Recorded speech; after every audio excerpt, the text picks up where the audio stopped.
Let's get it. Wow. Really? Yeah! Hustle of the day. Yeah. You have now entered the Airforce Mills Show. Yo, this is the Airforce Mills Show. I'm here with my trusty co-host, Blacksmith. What's going on? How y'all doing today? How you doing today, buddy? You doing all right? I'm doing great, man. What's happening? All right, today's show, we're going to get right into it. Today's show is about how to quit your job. A lot of people have come to me and, they said, well, I always wanted to do something special or I wanted to do a certain hobby or business venture, but I can't find time because I'm always busy at work. So we're going to tackle that today. All right. Today's sponsors is Blacksmith Investment Group, where we're overachieving under pressure. And also Mills Investment Group, where we're changing the world one piece at a time. All right. So what do you think about this topic? Is this a good topic to tackle with the people? Man, it's definitely deep. It's something that, a lot of people, they talk about, but there's a level of intimidation when it comes to, actually literally taking that step, because when it comes down to it, most people are, creatures of habit, and they're not willing to step outside of their comfort zone in order to achieve a certain level of success. So definitely a topic that has several layers that we can dive into to just kind of give people an idea of what they can expect. Give them some pros and cons as to what they can look forward to in the event that they do find it is a situation where they're at a crossroads, so to speak, and they want to make a decision about it. They'll at least be informed of what they can expect. I mean, today we're going to talk about pretty much the cons and the pros. And then we're going to talk about what I'm doing for you don't know that I'm getting ready to quit my job. So I can tell you what I told you I'm quit my job, right? I know. I know. Because I always been a business owner and worked a job. Right. So now it's to the point where I need more time to run my businesses and spend more time with my family. Mm-hmm. So we have to value what's important to me. Exactly. I mean, I like what I do as a job. I get paid well.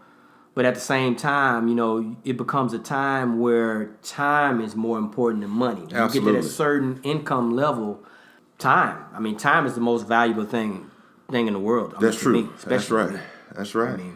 So we can get right into it. Okay, we're going to discuss the cons. Now, the cons I see with just having your own business and not working is the no money months. Mm-hmm. Okay, mm-hmm. Some weeks you don't get paid. Some weeks you make a whole ridiculous amount of money. Right. It could be some weeks you make more than you made all year long. I mean, if you make $40,000-$50,000 a year, some weeks you may make $40,000-$50,000 depending on what type of business. That's right. So it's real scary for some people because if you have a lot of debt and a lot of bills, you can't handle too many of those no money months or those no money weeks. That's right.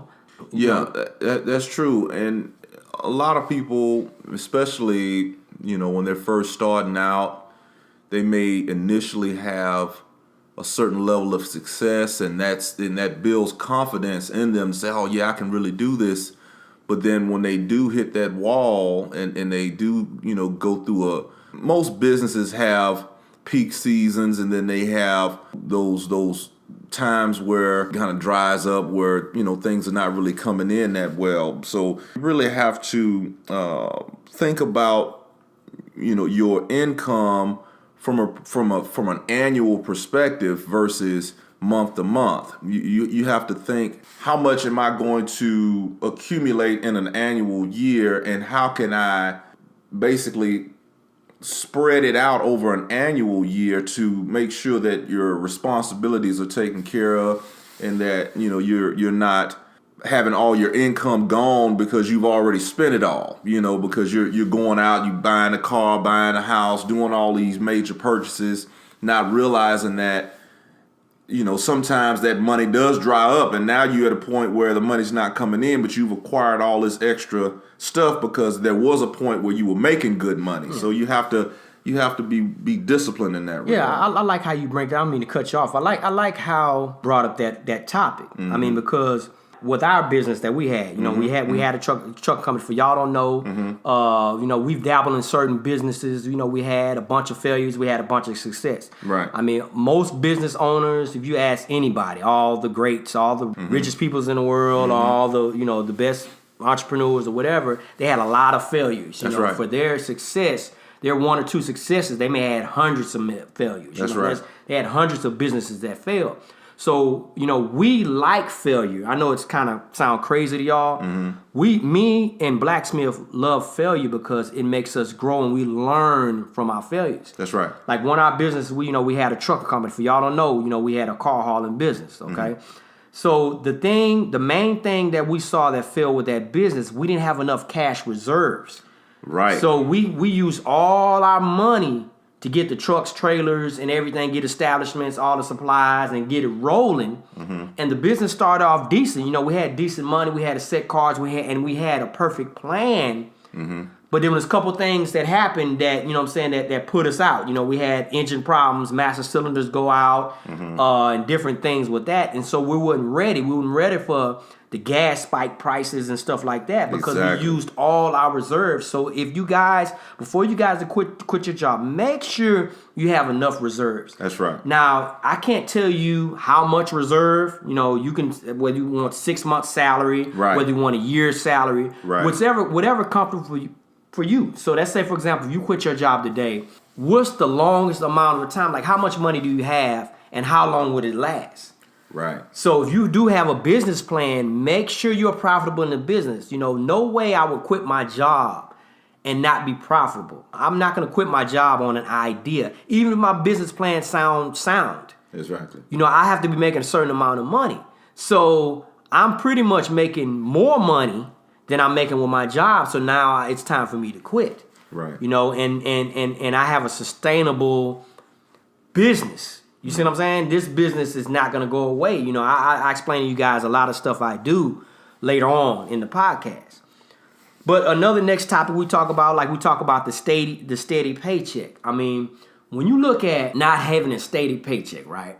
Look at everything. Look at your budget plan. Look at your expense statement. I mean, look at what you are spending your money on. Understand that you may have to cut your business expenses. You may have to cut your bills down. If you're watching, got a cable bill, right? Got all the show, all the premium channels, HBO, Showtime, whatever. You may have to cut that down. You may have to minimize your bills because you need to have some extra reserves to fund your business. Not to mention, If you got a small business going on, you're not watching TV anyway. So why what you got cable on for? Yeah. That's not something that's a priority in your life. You have to streamline your whole life around building a business. You have to go into build business mode. Yeah, you know how because there's no way you're gonna be sitting around watching Empire and Power and all these different binge watching shows. That's not where your mind is. We just using that as example. We don't want Power and all these shows to come after Blacksmith and sue him from defamation and all the other stuff. I just said those because those are popular shows. So this is just examples. You guys don't take it literally. Yeah. And the producers of the shows don't take it literally. Don't send the squad after me. We just Manila folder show up at your doorstep. You've been summons. Yeah, those are just popular shows that a lot of people talk about now. But I mean, if you've made a decision that you want to go in entrepreneurship and take that challenge on, that's a commitment. And we talking about working 7 days a week, 13, 14, 15-hour days. There's no time to watch TV. But a lot of people think that, oh man, I'm gonna start a business and it's just gonna be all this money everywhere. It's a lot of work, it's a lot of commitment on your part, time, energy, lost sleep, family mad at you. I mean, it's a commitment that you have to really be willing to do. And we're just breaking down this aspect of it because you have to go through a period where, I mean, think about it. Most people, they've been working a job 30, 40 years of their life. and now all of a sudden you want to start a business. There's a financial shock that goes into place where you go from, like you say, consistently getting a paycheck every week, every bi-monthly or every 2 weeks, and now all of a sudden, if you don't generate any business, you're not making any income. That straight commission is a totally different animal than showing up to work and getting paid. Whether you do any work, whether you produce anything or not, you're gonna get paid. There's a different attitude that goes along with that. So when you start making these life-changing decisions, you have to account for that feeling or that experience that you're gonna have, because you're gonna have it. There's no escaping that period where you got a little money saved, and next thing you know, you just spent that money on whatever it may be. It could be on straight responsibilities, bills, things of that nature, and now you're at a point where you're trying to generate more business. You're trying to get more people aware of what you're doing, and people are not taking you serious in some cases. Friends and family not spending money with you. So you have to go outside of your warm market, is what they call it. Oh, that's focused on. That's friends and family. Oh man. That's another conversation. And I'll let Blacksmith finish, but I had to interject in here. You're gonna have friends and family tell you no. Well, why are you gonna do that? Laugh at you out the door. Oh, they're gonna laugh at you. They're gonna down you. They're gonna talk about you. Mm-hmm. But once you become successful, all of a sudden they want jobs and they patting you on the back. Oh, I knew you were gonna make it. No, exactly. No, you didn't, because you laughed at me and you try to, discourage me from following my dreams. That's right. But at the end of the day, you guys make sure you have enough money. Mm-hmm. People are looking at books like 4-Hour Workweek. That's one of my favorite books. Yeah. Shout out to Tim Ferriss. Make sure you're ready for entrepreneurship. Make sure financially that you have enough cash reserves. Only you know. I can't tell you the amount. I can't tell you. Emphasis on cash reserves, not lines of credit reserves, not credit card reserves. We talking cash money. It's a difference. Because a lot of times people like to leverage their credit worthiness in opening a business. And there's nothing wrong with that in certain regards. But at the same time, when you start leveraging your credit to try to float you through certain periods within your business, you're taking a gamble. Because now you're basically saying that you're going to take on more debt in the process of trying to secure more business. Yeah. And then, so now you have not only the weight of not getting any income, you've added even more debt to what you've already accumulated. So it just creates a whole nother set of circumstances that, depending on the business that you're going in, it may be the signal to I don't like using the word downfall, but it's definitely a signal that things are not going in the direction that they should be. Yeah, I mean that step, you guys using lines of credit to get established and all that. You need to be doing all of this before you quit your business. All the lines and credit. Before you quit your job. But I'm sorry. Before you quit your job, y'all need to have already been doing the testing, already been doing the felling, right. Already been doing the lines of credit to get established, already been doing, looking at your profit and loss statements. This is stuff you need to be before you even think about quitting your job. You need to already be established. Right. Your businesses need to already be established. Don't roll the dice, fail, and have to go back to work. Right. Because that's not fun. No. You let's say, for example, you quit your job, a year later, you're coming back trying to work there again. Right. Not only you're embarrassed, you've lost credibility. You lost credibility. Yeah. So not only, you look crazy with your friends and family, now they laughing at you because you're going back to work because, you so-called made a bad mistake. You got coworkers laughing at you. Mm-hmm. Your self-esteem, your confidence goes down. I mean, because you say, okay, I tried, I failed. Now, and it's nothing wrong with failing. No, it's not. You want as many failures as you want to help you evolve, to help you grow. I love failing. People may think I'm crazy. Well, why in the hell do you love failing? I love failing. Mm-hmm. I wish I could fail more and more and more than I'm already failing. I love that because it makes me stronger. So the rebound is out of control. Yeah, they say if you're not failing, that means you're not trying hard enough. Yeah, I agree. And that's the thing. Most people they're so concerned about what other people think about them that they're not willing to take the chance to go and try new things. You know, you have to look at life as an opportunity to grow and mature and you know, think about it like this. You have one life to live. Why not experience as many things as you can, try as many things as you can, and when you find the thing that you really have a great passion for, then go for it. Yeah. But you're not gonna.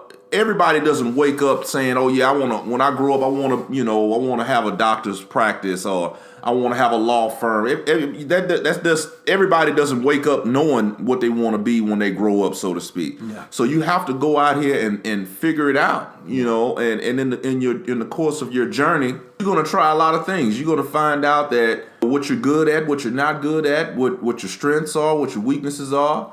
And then when you do pinpoint it and you can locate something that makes you happy, that you enjoy doing, that's the dream. Finding something that you enjoy doing and being able to make that your career path or your business for yourself, that's the win-win. Yeah, I mean, and at any point, we're not telling all you guys to quit your job by no means. At all. We're saying that the few of you or the majority of you that's been thinking about quitting your job, right, and want some guidance on how to do it, when would be the best time and stuff like that. That's the whole, reason for this podcast. Right. I've talked to a lot of coworkers and they're tired. You know, a lot of them been working 20, 30 years. They scared of their retirement because getting 80% of your income, what you used to. A lot of people are not ready for that financially to get 80% of their money what they're currently making. Right. You know? So, and then another thing we'll talk about is the salary cap.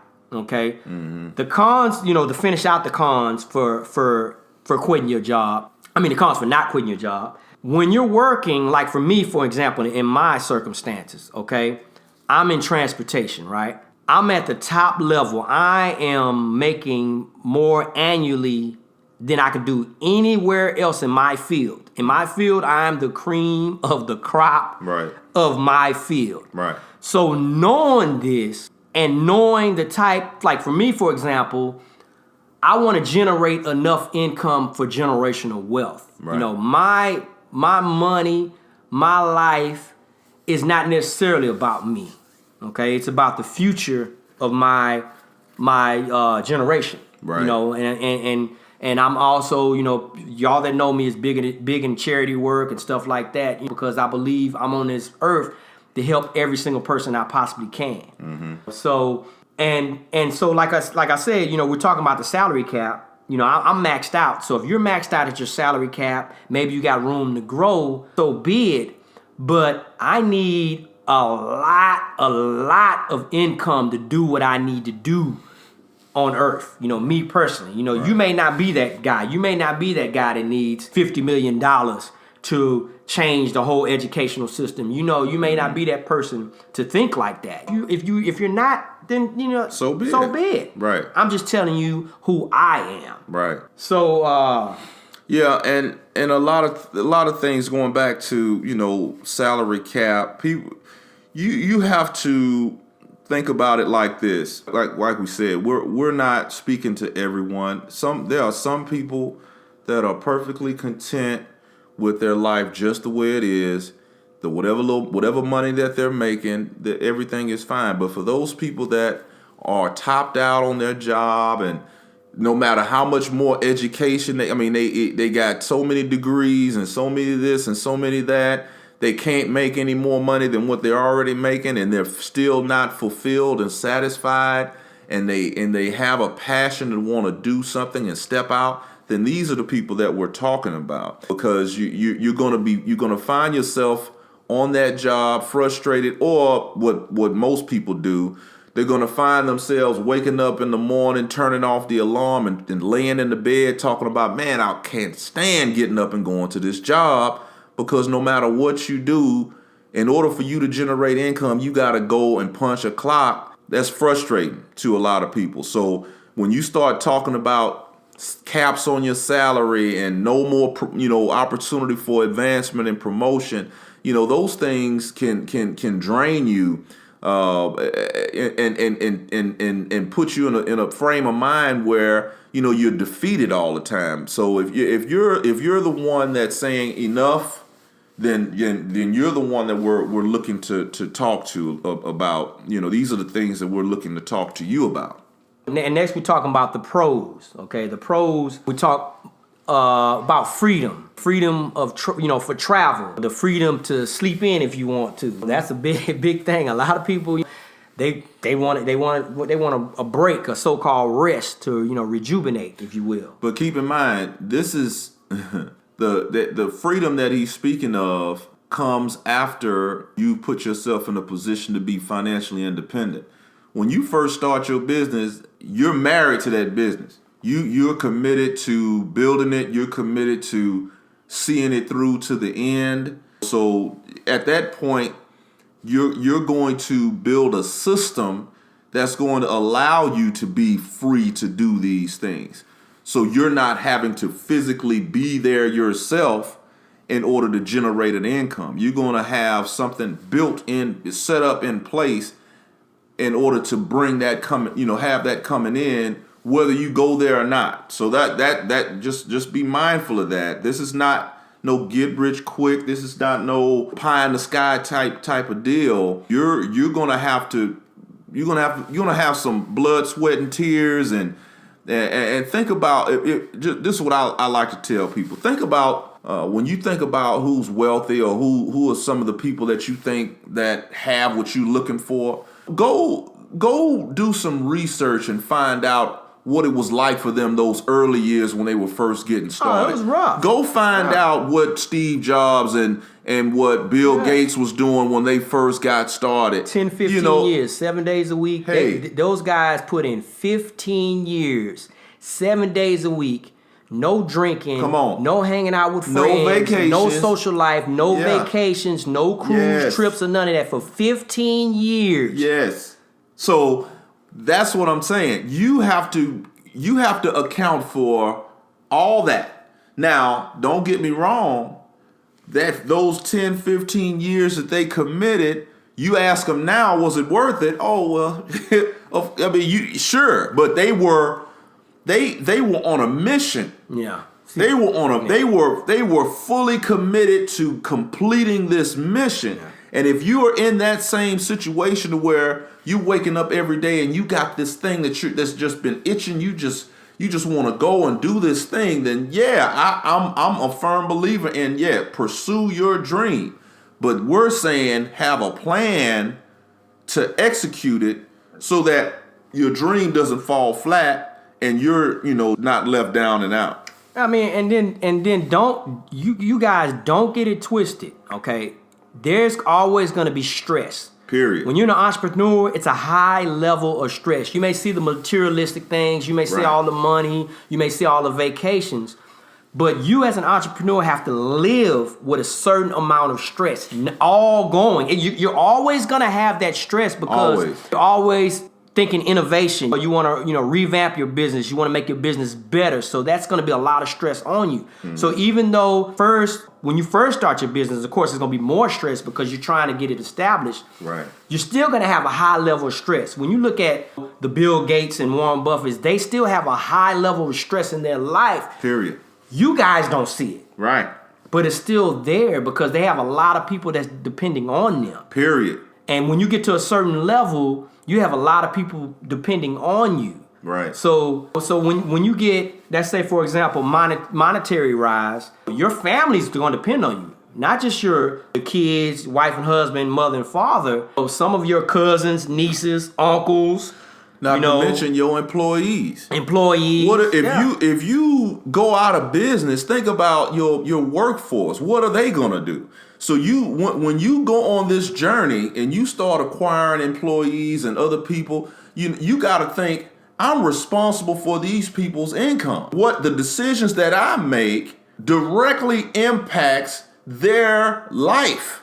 So you have to, when nobody else is willing to get up, you got to get up. Yeah. You can't call in sick because you got people depending on you for income. Yeah. So, I mean, when I tell you there's a commitment that a lot of people, they think they're ready, but they have no idea what it means when they say, okay, yeah, I want to start a business. Because guess what? There is no calling in sick. You can't afford to call in sick. Yeah. No one in your anybody that's affiliated with you can't afford for you to call in sick. You have to get up. You have to go. You got to go make it happen. And there's no excuses. Ain't no, well, man, I was gonna do it. No, you have to do it and be mindful of that. So that's really important. So, but going back to what Airforce Mills was saying, the pros are freedom. Once you have this system in place, freedom is a benefit, and being able to deal with a certain amount of deal with. I mean, there's certain stress that you graduate to a different stress. Yeah. But money at a certain point should not be an issue at that point. Yeah. So now you're moving you graduated to another level of stress and things of that nature. And this is somewhat we're talking about. Even though, all stress is not bad. I mean, we're talking about good stress. And what we mean good stress is that the urgency. Mm-hmm. If you don't perform, that you have your employees and your family members depending on you. Right. So that stress is that it helps you get up in the morning. Right. It helps you try a little bit harder. Right. It helps you be more efficient. Stress. It's competitive stress to be more successful. It allows you to be successful. Because if you didn't have that, you wouldn't give your 110%. And you wouldn't survive. It's survival of the fittest in the business world. Yeah. So when you start thinking about, okay, well, I'll go in tomorrow. No, you can't go in tomorrow because the next person, one of your competitors is going out today. Your competitor been up for 4 hours and they putting in work. So the person that's getting the money that you trying to get, he's getting it right now. So you can't afford to half step and think that you're going to be able to be successful when you have competition. And in this world, in this business world, you're not the only act in town. You have to be committed to doing things when other people not doing things. When other people are asleep, you up. When other people are going to the parties and going out to eat and doing all this other stuff, you thinking of innovative ways to get things moving so you can then be free and appreciate some of the other pros that we're going to get into. I mean, and then the thing about it is that know your reason why. Yeah. My thing is that, I always preach about this for y'all that know me.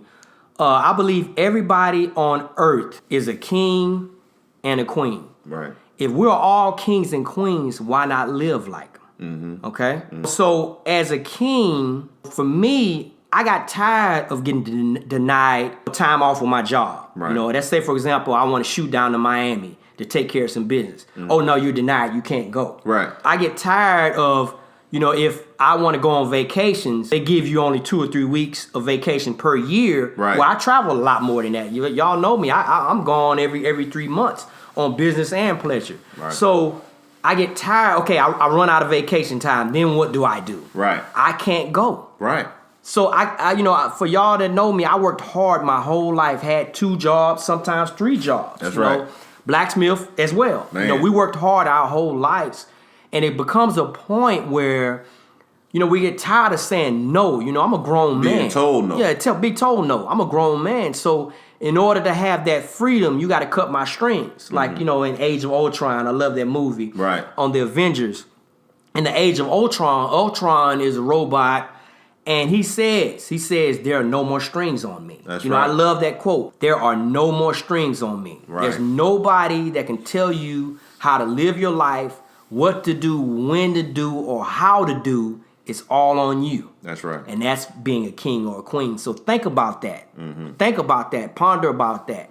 If you want to have, know your reason why, on why you're doing it, and have that motivation. And my motivation is, of course, my family. I'm a king. Right. And I wake up every day knowing I'm a king, breathing I'm a king, feeling I'm a king. Right. So I'm going to live like a king. That's right. And that's my motivation. That's right. Another thing we talk about is no salary cap. Okay, so you as an entrepreneur, you don't have to worry about that salary cap. You can make as much money as you want in 1 day, in 1 hour, in 1 second. It's all on not only the line of business you get in, but how you operate and do your number. Before we go deeper into this, you guys know your number. There's a number. What I want you guys to do, you can push pause right now, just a little, or you can do it for homework. I would preferably you push pause and do it right now with a pen and paper.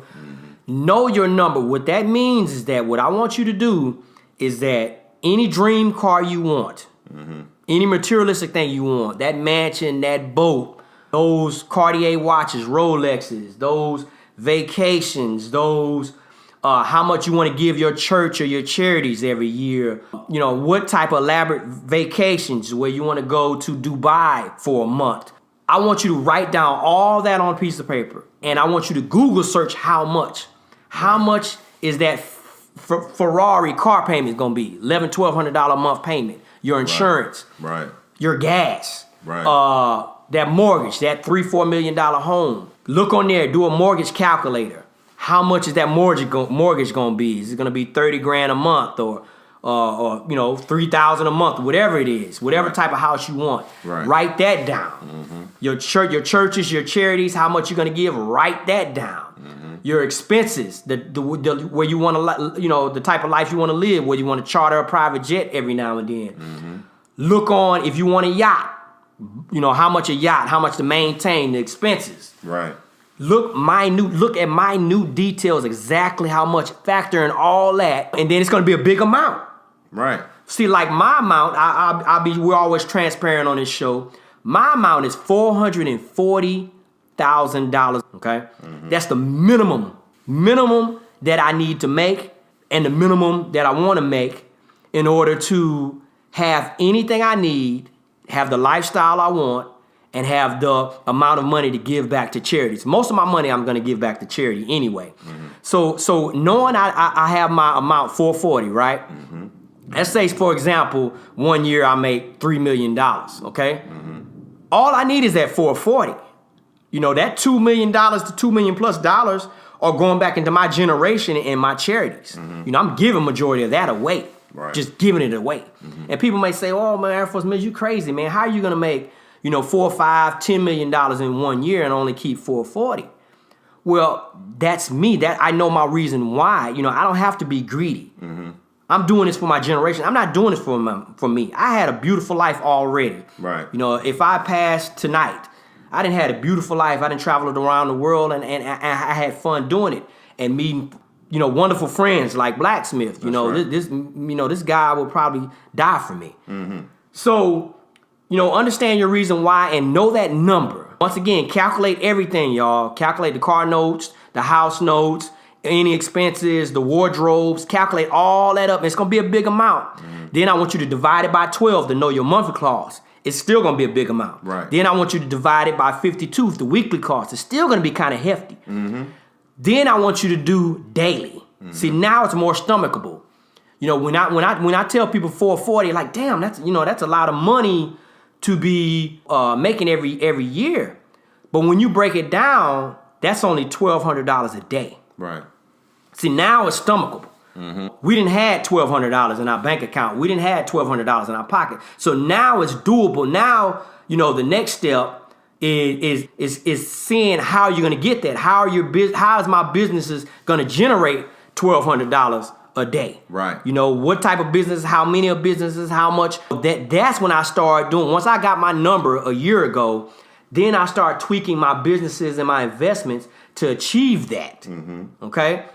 And once you figure that out, then that's success. That's ahead. You're 10 years ahead of the game on that. That's right. And you have to be willing to do these preliminary things so that way you can stay on track. Without doing that, you shooting in the dark. You got to have a foundation, an awareness of where you are currently, where you want to be, where you want to go. It's kind of like putting in coordinates in a GPS. If you're trying to get from point A to point B, but you don't know what the address, the end address is, you just hoping to get there, and that's what a lot of people do. They go down to the courthouse and they get a DBA and they think they got something going on, but I mean that's cool, but you gotta take some tangible steps in order to build a business. Not just strategic plan. Yeah, having a DBA on file is not start the business. You need a roadmap. Opening a bank account. I mean, your teenager can do this. You know what I'm saying? So you have to know where you are, know where you want to go, plot a course to get there, and then start putting your foot on the gas. Because it's not going to happen on its own. So you have to be willing to then take those steps. I mean, and you guys and gals need to be doing it daily. You need to take baby steps daily. That's right.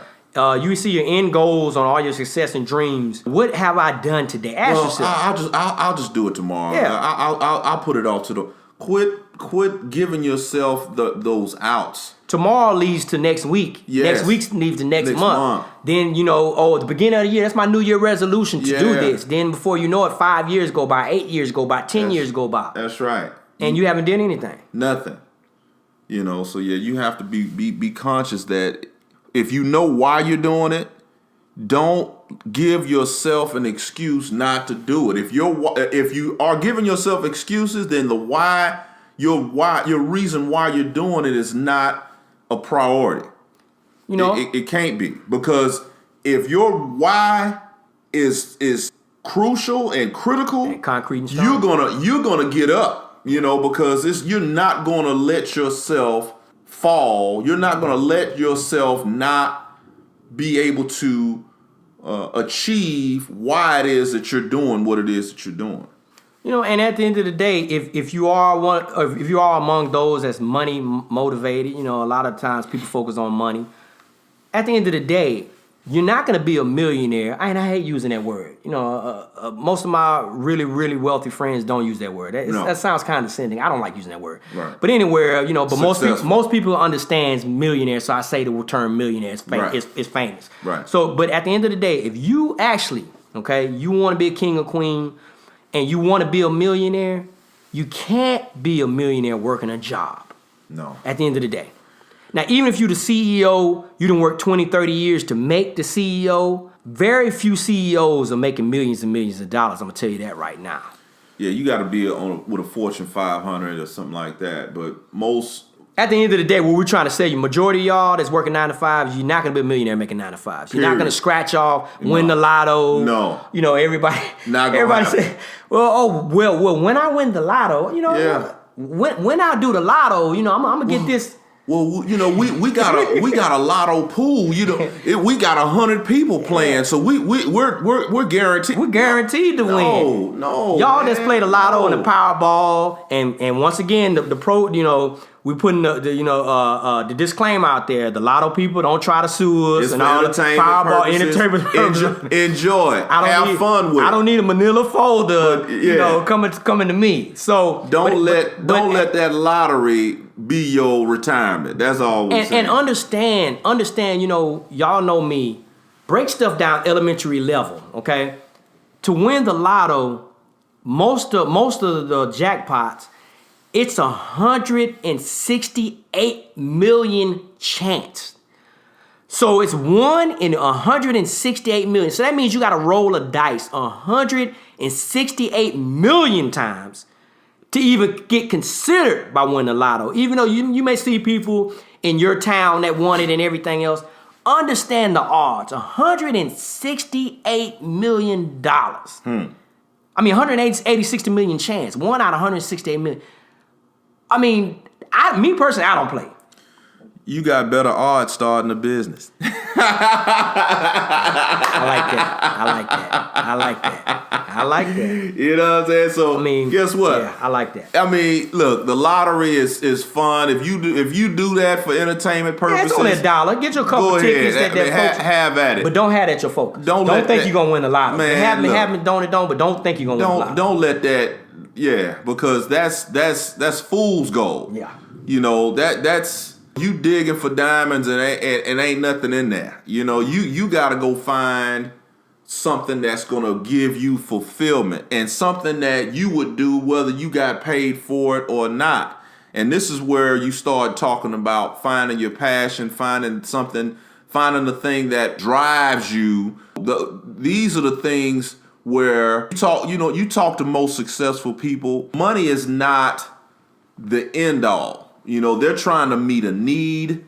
They're trying to fulfill some sort of journey or some sort of purpose, whether it be, trying to simplify something that's complicated or try to cure something that's ailing a large amount of people, or like we've been talking a lot about Bill Gates and Steve Jobs. They were trying to innovate technology in such a way that we're able to now, we have computers and everything. I mean, that was just so revolutionary, so it was just one of those things that just created, it exploded.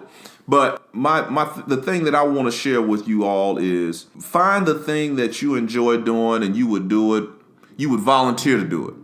And if you can take that thing that you would volunteer to do and put it in such a form and a system that you could monetize it and make it to where people make it for public consumption and people would be willing to exchange their cash for your service or for your product, that's where you're going to find success. You just have to talk to enough people about what you're doing in order to expand that, because I firmly believe there's a lot of let's say, for example, you count every person in the world. How many people in the world right now? I don't know. You can Google it. You can get on the computer right now. I mean, just a raw number. Let's say it's about 4 billion. 4 billion people. 4 billion. Now, let's say, for example, and we've talked a lot about computers today, and we're going to do some other things too. But you have the computer, right, which gives you access to the World Wide Web. That's what www, right? So let's say, out of the 4 billion people in the world, let's say you can get a penny from each one of them, right? Now think about that. Not $100 a penny, but is your product or service that good? Well, we'll save that for the hustle of the day. Okay. Yeah, we're gonna close out the hustle of the day. Okay. He's gonna elaborate on that about residual income, how it sustained business. Right. For y'all don't know, we've been doing the hustle of the days at the end of the show, and this is the last part 3 of what we doing? Drop shipping business, successful drop shipping business. Right. Okay. Because we believe in the hustle of the day, we're gonna show you how to make money today. Right. I haven't seen no podcast doing this. Right. I try to look at when we started this to do something to give people what we wanted. I wanted a blueprint on how to make me some extra cash. Right. So to closing out the pros, we're going to talk about generational wealth. I mean, we big on that. A lot of you are part of my book club. For y'all that don't know, my book club is the Airforce Mills Book Club. Go to Facebook. It's on Facebook. Go to facebook.com/groups/The Airforce Mills Book Club. And it should come up. Yeah. And so generational wealth. Okay. People reached out to me. Like one of the books I put on my book club was Family Fortunes? Yeah. A lot of people responded to that. That's a big topic. How to generate 100 years of wealth.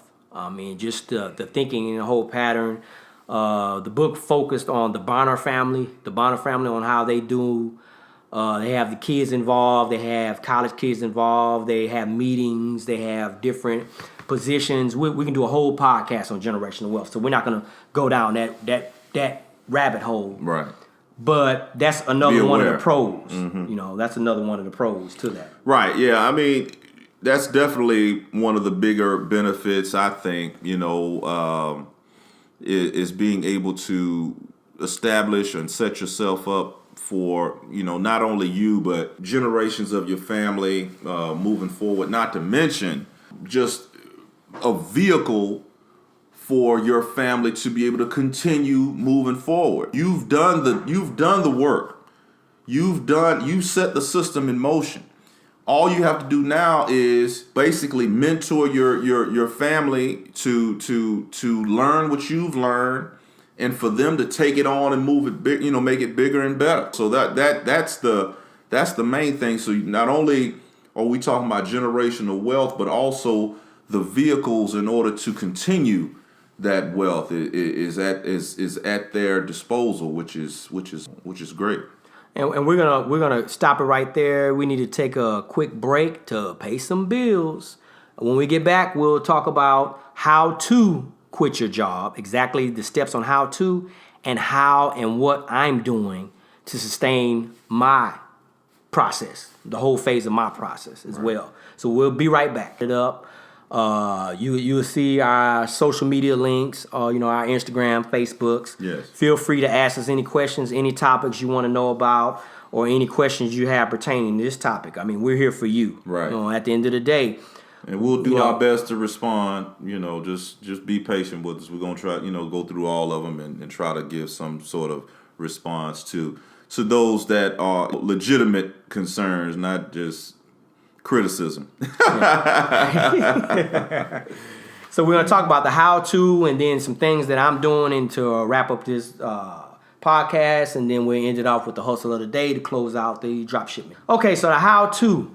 You guys need to know the first step. Whenever you get a chance, pick up that book like I talked about, 4-Hour Work Week with Tim Ferriss, to at least get you in that mindset of not depending on a job. A lot of us depend on a job, whether it be that paycheck or whether it be some emotional things you got going on. Right. But the 4-Hour Work Week, that's a beautiful book. It has you thinking differently, okay? On whether you want to live abroad. Shout out to my buddy. Matter of fact, I'm gonna ask him, does he want his information on his podcast? But Philman, our buddy Philman. In my days, I've traveled a lot. Okay, for y'all to know me, I've been on a whole bunch of cruises. I lost count. And different things, right? I'm not saying that to brag. I'm just saying, I love travel, and that's one of the things I do. But Philman, he took it to a whole nother level. He read the 4-Hour Work Week and actually did the steps. I mean, he lived abroad all over the world for a year. He saved a amount of money, he invested, and he quit his job and he traveled for a whole year, y'all. How about it? Entire year all over the world. And it's not that expensive. And I traveled, I met him on some destinations. I went to Colombia with him and different spots. And we had a blast. I bet. We'll talk about off air, but I was in Medellin and we had a blast, But it's not that expensive. I mean, we're gonna do a podcast on living the backpack lifestyle. That's another part of my companies. We talk about global backpackers and stuff like that. I don't want to throw too much stuff out at y'all, but we'll talk about the global, backpack lifestyle on how to live all over the world for not that much money, y'all. I mean, we're talking about, you can do it comfortably $2,000 a month. People think, damn, Airforce Mills, are you crazy? Nah, $2,000 a month, that's not a lot of money to live around the world. Right. And so, I mean, he did it. So shout out to Philman. I'm going to ask him if it's okay by the time this podcast air. I ask him, does he want his information? You guys can ask him on how he did it, his steps. Matter of fact, we're going to invite Philman on there. Why not? We're going to let him tell his own story. Yeah, we're going to have him tell a story for podcast. I know Philman, I'm probably making you blush, man. I put you on the spot. So I'm inviting him on the show. I mean, he said he wanted to be a guest on the show as well. We didn't know what he's going to talk about, and it's a perfect thing. That's a good one, yeah. He's also into IT and computer programming and stuff like that, of that nature. So any future podcasts or any computer programmers or people that wanted to get into programming, IT coding, or whatever you want to get into, we may have him on there to help you guys out as well. Talk about that, yeah. Okay, so let's get into the how-to. One of the first things we'll talk about is income protection, okay? You guys, you know what I'm saying? Well, how can I income protection? How can I guarantee? There's no guarantees, okay? No. But how can I limit the loss, limit the headache on not having money, not having my bills paid, okay? So we talk about skill set. In earlier podcasts, we talk about skill set. You know, what are you doing right now? It may be some skills that you are doing right now that you're making money, or some skills that you can monetize. Right. You know, like we're in the music game. You know, we produce music, we do things of that nature. And you know, I've been producing music for 20 plus years. I've never, you know, wanted to sign at a record company or anything like that, because I felt like that it'd be another string on me. You know, people say, well, you know, they got producers making millions of dollars. I understand that, but I didn't want to add strings. I had enough strings on me in my life. I didn't want to add another string, tell me when I had to do it, how I had to do it, right, and what I had to do. So I chose not to go that route. But at the same time, there's platforms that I've started. You know, right now, you know, I'm on Fiverr, and monetary, you know, making beats for money. Right. You know, and that's another thing you could do. So whatever you're doing, whether you're in photography, skills, establish skill set. If you have no skills, learn the skill. Yeah. Learn a skill. Choose something that you always wanted to know about. Get into. Get a book on that. Sign up at some webinars. Yes. Do any group. You know, sign up with groups. Get a license. Get a certificate. Certificates. Go get expertise. And whatever. Especially if you need to be. If you need to be licensed to do it, make sure you go get a license to do it. If you need to be bonded to do it, go get a bond to go do it. Don't go out here and put your reputation on the line, you know, trying to, you know, be a shade tree mechanic and all, you know, just, I mean, and don't get me wrong. I know plenty of good guys that help their family members out, yada, yada, yada. But at the same, when you start talking about doing this regularly, Like tell them what you're doing. Like, you know, frequently. like Blacksmith is getting into the insurance game. Right. On what, collision? Well, what are you getting? Tell them real quick. It's adjusting. It's insurance adjusting, which you can go at it. You can go at it in several different ways. You of course they have the catastrophe, they have the auto, and they have just regular, you know, just adjusting on, you know, regular home claims. So, I mean, basically, it's just an opportunity to put yourself in a situation where you have these insurance companies, which, in my opinion, insurance is the biggest industry out there, because, you know, everything has insurance. Life insurance, car insurance, everything, property insurance, everything, fire insurance, flood insurance. When you're coming from a position of having so much of your life insured, you need someone that's going to assist you whenever there's a claim involved. So there goes, you know, the reason why I chose that as an opportunity for myself. And we're going into depth. You know, we run out of time. Sure. We're going into depth. We'll go into depth with Sure. Blacksmith. He'll be able to tell you step by step on what he's doing. Right. If some of you guys want to get into the insurance game, you can email him right now. You know, you can hit him up on social media. I can talk to you more directly about it. And he'll tell you exactly what he's doing and whatnot. Sure. Another thing we talk about is that, like, we talked about skills, then we could talk about contract jobs. Yeah. Like, you know, a big one now is Uber and Lyft. You know, Right. I use Uber all the time. You know, all over the world. I was in Colombia, Uber down. Yeah.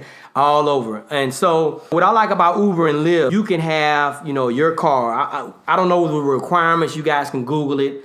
So don't quote me on this, but I know you got to have a newer car. I don't know how many years, whether it be a 5-year-old. I don't know if it have to have a certain amount of miles. I don't know. You guys can go to the website, uber.com or Lyft, and check that out. But what I will tell you is that most of the Uber drivers or Lyft drivers that I see, they allow you to be registered with both companies.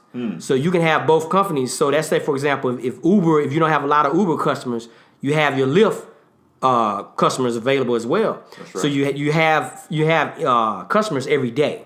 Right. What I like about Uber and Lyft is that you set your own hours. You want to sleep in, you want to work at night, you want to work nights, evenings, graveyards, whatever you want to do, you decide that. You're your business owner. With Uber and Lyft, you're a contract. You're your own business owner. Right. So it's up to you how much money you want to make, how long you want to work. That's what I love about it, the freedom. So when we talk about the cutting strings, you could still not work a 9 to 5, have your businesses going, and do Uber and Lyft to supplement. Yeah, to supplement your income. You know, if you're having a hard problem paying your mortgage, or you're having a hard problem paying that cable bill, you know, we don't recommend watching TV. But or if you have, I mean, not just on the financial side, like we was talking about before, just time. You know, let's say, for example, you got to drop your kids off at school and pick your kids up from school.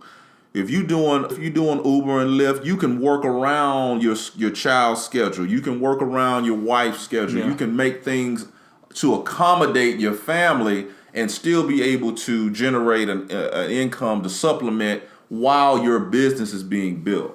Yeah, I mean, because I ran across an Uber driver. She was a single mom, and she's doing well for herself. I mean, because she had, you know, her husband left her and everything with the kids. She didn't know how she was going to pay the bills. So she already had a car note and stuff. So she had a decent car. So she used that. She sat down, thought about it, went to Uber and Lyft. And now she's successful. You know, when she dropped the kids off, she goes straight to Uber. Then she cuts off at a decent time, clean up the house, run her errands, and then pick up the kids, and it works for her. Right. And that's what I love. They're wonderful companies. Uber and Lyft. So shout out to Uber and Lyft. Yes. So the last thing about the how-to is investment reoccurring. Talked about dividend payouts. We get into dividends and stocks and stuff at a later point, later podcast. You know, you can do 5-6 different podcasts on different types of investments.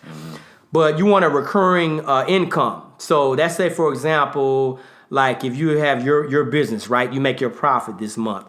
Well, you want to reinvest into the business so you can make more profit. Or if you have a certain item, let's say, for example, you're flipping cars or whatever. You flip a car, you double your money, triple your money, or just make, 50% return on your money. Well, 150%, because you make 50%, of course, you lose money. You want to make 150% in return. You make the money back to get another car. Right. So that's what you want to do. You want to make the money back so you can keep flipping cars. That money you want to have set aside for another car. The profit you pocket, or you spread it out to reinvest in other things, however you want to do, however lucrative you want to make your business. But you never want to dig into the profit before you reinvest it in flipping car situation, another car. Right. Because if you spend all your money, then you're not going to have money to flip another car to keep that money going. Period. So you always want to get that money going. Right. Okay? That's important. So then we're going to switch to that on what I'm doing. And I talk about flipping cars. For y'all that know me, I flip cars. Work cars, I flip newer cars and whatnot. So we can talk about my work cars. I like Hondas. Okay, Smith will tell you I love Hondas. I love what Hondas stand for, and I love Hondas so far as in the longevity. You know, I don't want to flip cars that's gonna break down. I don't want to flip cars that's gonna have a lot of problems to it. Honda's been stable for me, and so that's what I do. You know, my strategies. What I can tell you a little bit about it is that I buy cars from people at a discounted rate, and they always got to have a story behind the car. And then in my gut feeling, if I don't believe them or if I have a funny feeling about that car, I won't purchase. That business has been real profitable for me, and everybody needs a car. A lot of people need a car. Right. So it's really it hasn't been no ups and downs in the business. I've been doing the business for a little over a year. And there's no ups and downs. I mean, some days I sell cars faster, some slower, but at the end of the day, the business has been great for me. It hasn't been ups and downs because there's plethora of people that need cars. Well, keep in mind, we are in Houston, Texas. Yes. Yeah, so understand that. Mass transportation here is limited. Well, is people drive it. It's not a lot of trains. It's not a lot of New York or stuff. Yeah, New York, so this is not a subway town. So I mean, so I understand that. So everybody, I mean, it's a huge place. So having a vehicle is very important. So let me just put that out there. But that's the reason why his success in this particular venture is because of that reason. So just like they say. Everybody's success is going to be based on certain circumstances. So keep in mind, if you don't live in Houston, Texas, you may not have the same success that he had. True. as well. You know what I'm saying? And then cars is a scalable business for me. Right. I mean, you know what I'm saying? We could talk about, going more into antiques for more money. We could talk about going into exotics. A lot of the exotics I've been looking at are like Maseratis, certain types of Ferraris, certain type of Lamborghinis. I'm currently looking at a Maserati right now. And the thing about it is that the car business is a scalable business. Mm-hmm. Now, do I want to have an established dealership? Do I want to have a mobile dealership license? That's another podcast. We can get into the pros and cons of having a dealership license. And because some states you can only sell a certain amount of cars before a dealership license was required, right, and stuff like that. So we're not going to get into that. Another thing I'm into is watches. Like I just told Blacksmith today, I got a Rolex coming in that I'm getting 80% off the dollar. We'll talk about that another time. We're not gonna get into that. We're running out of time. So I'm in the cars. I'm in the watches. I'm getting more into art. And, just several things I'm into. I'm not going to discuss everything I'm into. It's not about me. I'm just throwing things out there. I'm being transparent with you guys to know that, what I'm doing, and know that I'm a real person doing real things. And everything we talk about, we've done. Mm-hmm. So if I talk about flipping art, I've done it. If I talk about cars and watches, homes, real estate investment, I've done it. Mm-hmm. Or Blacksmith has done it. That's right. One of us has done it. I'm not going to never put a topic out here that we don't know firsthand about. That's right. Okay? So pretty much we're going to close it out there. We're going to take a quick break, and then we're going to talk about the hustle of the day and wrap this all up. Every day I'm hustling. Every day I'm hustling. Hustle of the day. All right. Welcome to the hustle of the day. We're just going to jump right into it. This is going to be part 3 of our drop shipment series. Today we're going to get into marketing and advertising, a very important portion of the drop shipping business, or any business for that matter. If you think that you're going to open a business and not advertise or market your products or services, you're not going to be in business long. So it's very important that you understand the value and the importance of doing that. Now, we're talking about drop shipping. Keep in mind, this is an online opportunity. So your marketing and advertising is going to be online. So you have to be prepared for that. So you're going to do a lot of social media marketing, whether it be through Facebook ads, Instagram, Twitter. So you have to be prepared to have all these platforms, have yourself registered with all these platforms along with your website, link them all together so that it can be an easy transition from one place to the other. Do some research on Facebook ad. There's different criteria for each platform, so you need to understand the ins and outs of advertising on each platform. There's certain ebooks, things that you can look into in order to get yourself prepared for this particular journey. Also, there's an app called MailChimp that I recommend. What it does is it attaches to your Shopify store, and it allows you to, any person that comes and visits your store, it will save their email address onto a database. Basically, it allows you to keep a record of any person that comes to visit your store, whether they make a purchase or not, which is valuable because you want to be able to capture as many people as you can, especially online. So it's going to give you an opportunity to reach out to those people at a later time in order to present them new opportunities or the same opportunity. So it's just an email gathering situation. Also, you want to also look into different webinars and different Facebook groups that are on the same line as to what it is that you're trying to do with drop shipping or with your specific business in general. Of course, YouTube is also a great resource as well. Another thing we want to talk about, you got your store set up, you got, everything is in place. What you need to do is test market your product. You need to, it's kind of like, and I hate to go here, but it's kind of, people, we pride ourselves on breaking everything down.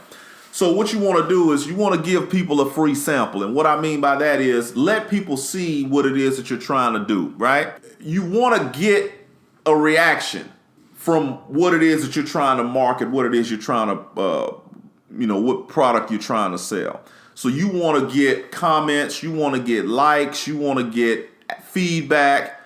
So you have to put yourself out there, so to speak. So by test marketing your product, either people are going to like it or they're not going to like it. But either way, you're going to be able to determine from the response that you get or the lack of response that you get, whether this is a product that you need to pursue or you need to move on to something else that's going to give you a better result. At that point, of course, you can always go to friends and family, but that's also a resource as well. But, like I said, with the likes and the comments, that's where you're going to find the true measure of whether the product is going to drive traffic to your site and produce sales. From there, you're going to specialize your ad to a target audience. This is important because everybody may not be interested in your product. So why send advertising to people or to a demographic that is not interested?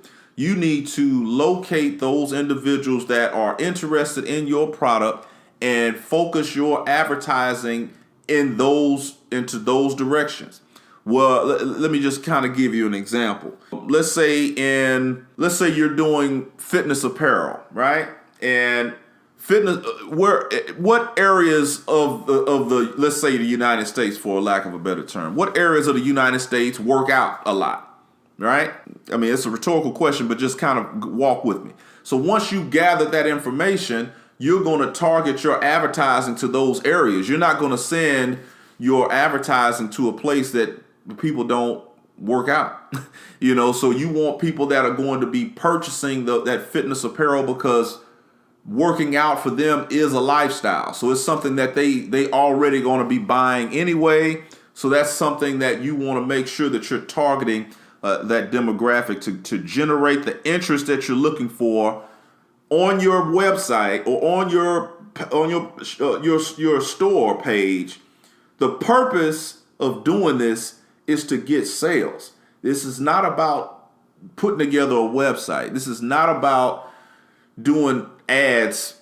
This is about getting people to come to your store, click on what it is that they're looking to purchase, and click buy. That's the main thing you want to make sure that you do.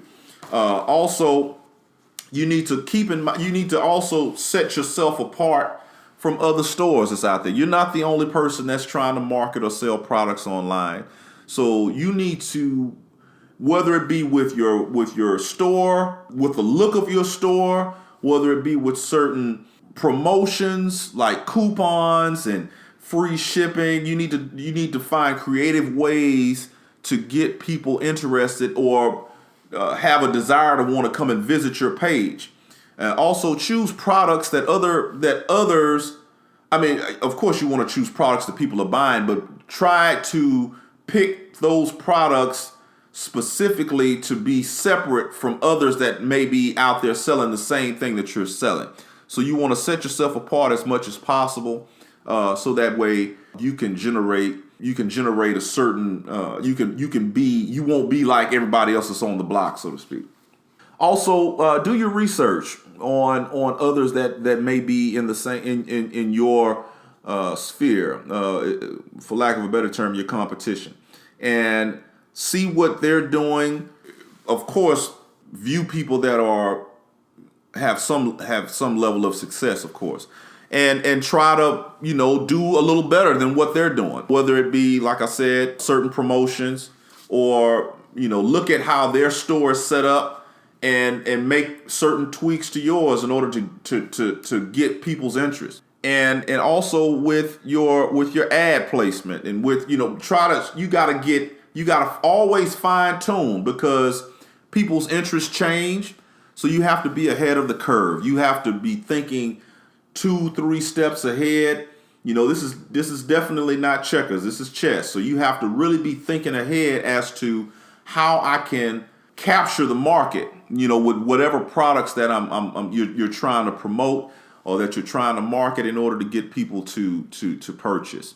So we're going to pretty much close it at that. I mean, those are some of the hot topics that we want to get into. We've had, you know, this is the third episode in reference to the drop shipping, and like I said, I want to thank you guys for sticking it out with us. What I want to also do, if you have any concerns or questions, make sure you hit me up either through comment or, you know, you can definitely, you'll have access to me through social media or, you know, through the podcast itself. You guys comments, but like I said, we want to make sure that we answer any questions that we may have missed. You know, like I said, we've gone through a lot of information, but if you have any concerns, we'll do our best to reach out to you guys and get you set up. We thank you all. Thank you for checking us out, and we appreciate the opportunity to reach and to share with you our experiences. And we look forward to getting up with you guys next time. You know, you all have a wonderful day, and Airforce Mills thanks you as well. You guys, thank you so much. Bye-bye.